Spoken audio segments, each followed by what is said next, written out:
The Olympics ended on Sunday. Athletes flew home on Monday.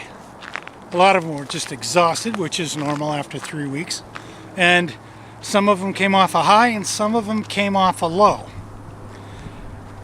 What happens to the people on a high, they usually just stay there and they don't really think about it a lot. They just revel in the joy of it.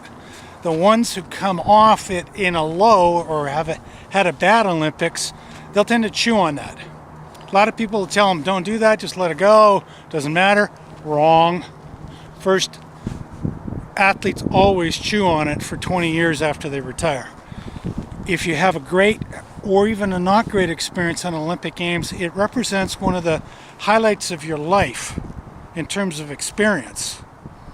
And therefore, athletes typically think about it on and off for at least 20 years.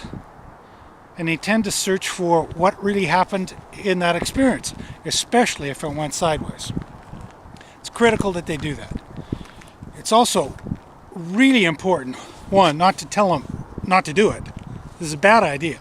They need to go and do the reflection, but it's the way they approach reflection. It's not to find a guilty party and to blame them and to set up an I got screwed reaction within themselves. That's really bad. Coaching through the Olympics, you take that off the table as quickly as possible and you focus then on what can you get out of the games. What did you learn? What did you pull out other than a medal? And for the great athletes, contemplation of the actions and the circumstances that they went through getting to and through the games is really, really important. There's a lot to be learned. And it can have a massive impact, positive impact going forward if it's done right. Reflection is critical after an Olympic Games. Failing to do it is insane. You lose too much. You've learned too much in the event, but you have to go dig it out. And that requires reflection. Stay away from the I got screwed reaction, pointing the finger or blaming. Look at the total of the picture and see what you can find out.